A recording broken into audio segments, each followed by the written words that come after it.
lang ikat namin yung wings again. Nakalabas siya mag-isa doon sa ano nila, sa hen fence. Anak ng pating, lumilipad na tong kumag na to, ha? Ayan. Sige, pakainin mo na. Sige, pakainin mo na.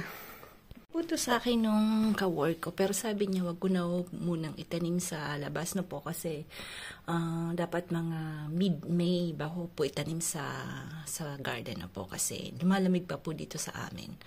So, sabi niya, ilagay ko daw po sa natag-iisang malaking pots para lumaki-laki yung mga tomato. So, kahapon po, nagdala po ako ng okoy, no?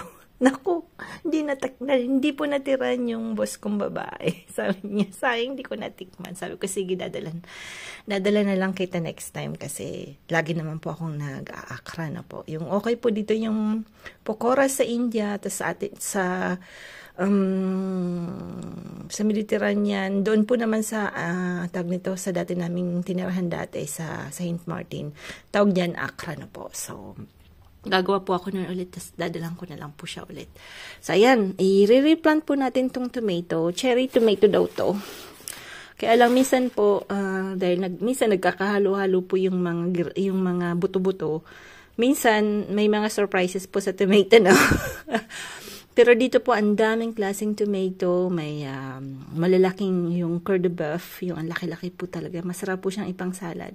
Tapos mayroon parang maitim na tomato. Masarap din po. Sobrang lasa. So, ayan. Titingnan natin kung ano po itong klase. Sabi niya sa akin, cherry tomato to na medyo pahaba. So, mahilig naman po ako sa cherry tomato. Masarap po yung panlagay sa mga salad. No po. So, tsaka kainin lang ng ganon. Ayan, tatanim natin. Salamat sa aking katrabaho. Mahangin po ito transplant ko po yung tomato.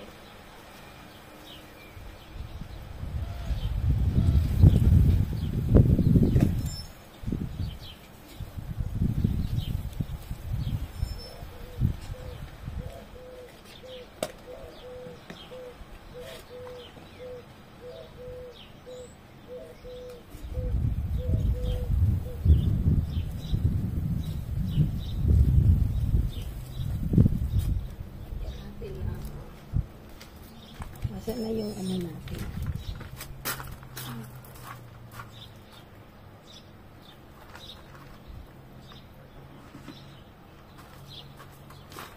Konting pataba ba?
natin yan sa hindi walang hangin na po.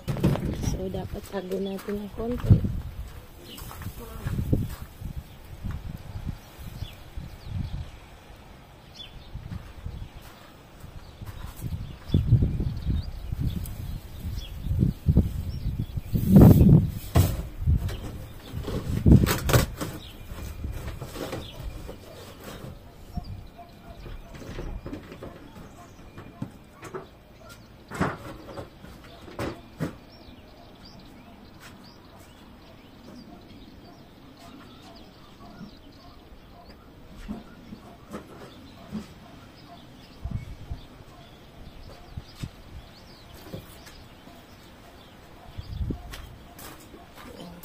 Lalagay natin dito.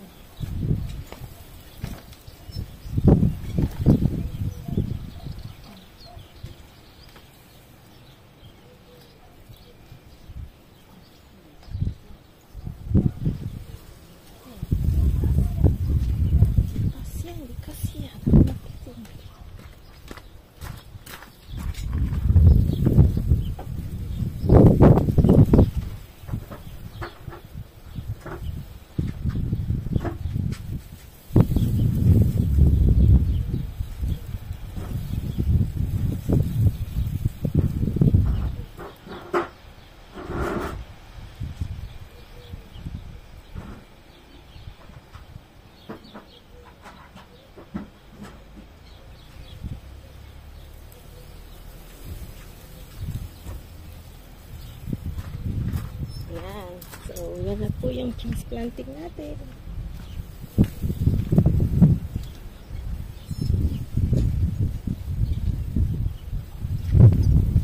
Lagay natin dito sa barak.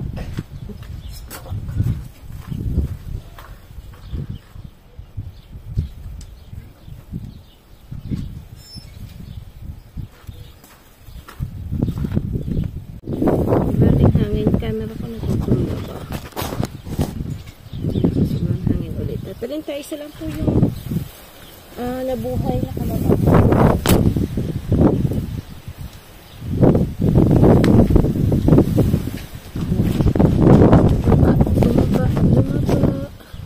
Lumapa.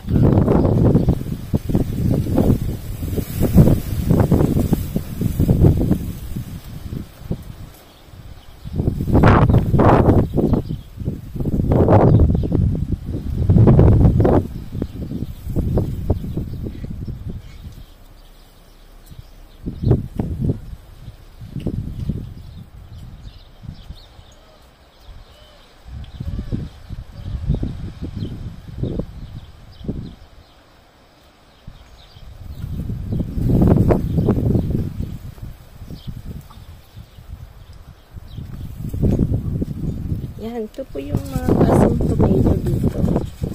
Tatry natin kung tutubo to, no?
liit po ng tuy.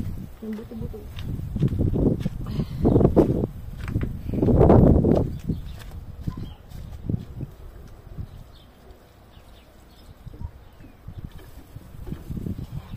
So, lalagyan natin ulit dito sa ating maliit.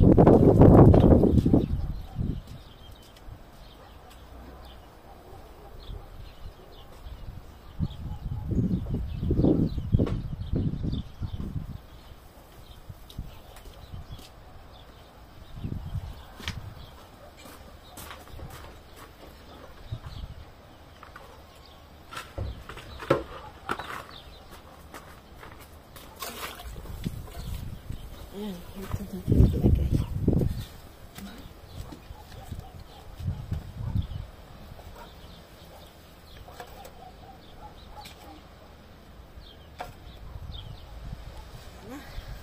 Lagyan na ito.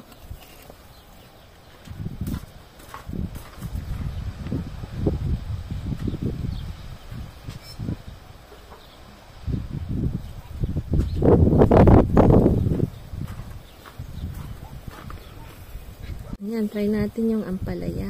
Dalawang ampalaya po. Masarap kasi ito kahit ano lang. Kahit yung ano lang po. Yung dahon.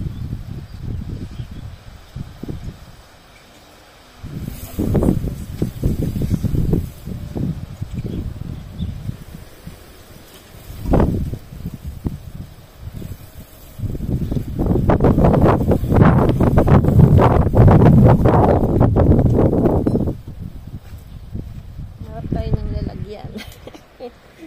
Lalagyan.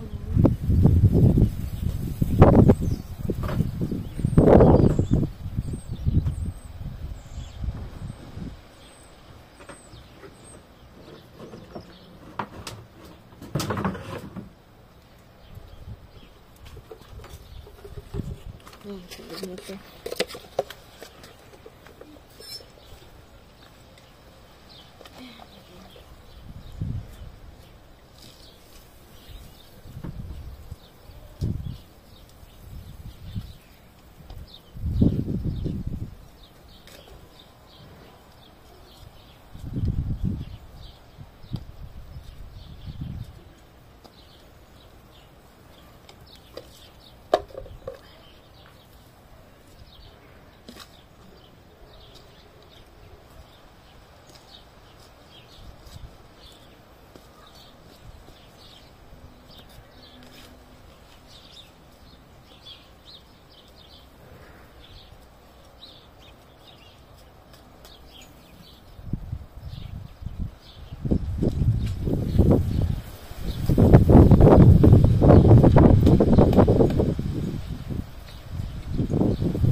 Natin kung ilang araw po tutubo.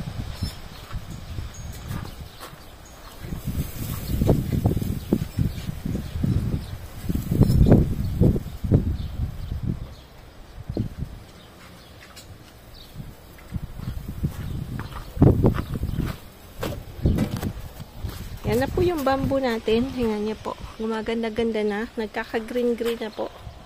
So, yan po yung pagka nag-replant po kayo ng bamboo. Dapat po kasi yung bamboo malaki yung space niya na po. Kaya lang, may two kinds na bamboo or maybe different, marami pong kinds ng bamboo. So, may bamboo po na sige lang pong mahirap po itong itanim kasi buong lote nyo po magiging bamboo. So, magiging problem din po kasi parang grass siya. Pero may isa pong bamboo na tumataas lang. Hindi po siya dumadami. So, pataas lang siya ng pataas. May ganun pong bamboo dito sa nabibenta sa France na po. Yun po yung mga inilalagay sa restaurants, sa mga ganun. Pero, kaya ako po hindi ko po tinanim sa lupa kasi magiging problem po siya kasi po hindi naman ganun kalaki yung lupa namin. Buong garden na to magiging bamboo na po. So yan. Kaya sa malaking pasuko lang po siya linagay. At dito tayo sa magulong space namin. Ito po yung mga estakan ko ng paso something. Kaya lang, di naman po masyadong mabenta yung halaman dito. Last year, ang dami ko pong ginawang mga tag nito, mga halaman na pong para ibenta. So, i-try namin. Meron ding bumili or nag-exchange po. So, plant with the honey. So, maganda po yung ganon. Meron po kasi ditong ganon. So, gusto mong mag-exchange. Yung parang ganon, parang trade.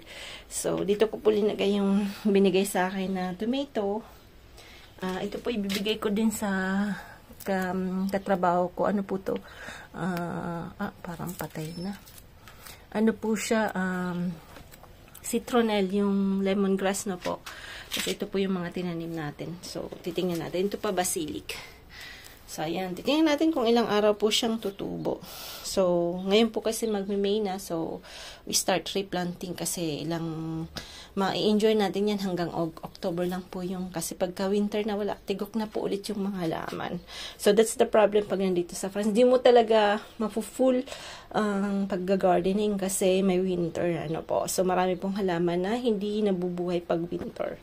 So, ayan. Happy planting po sa lahat.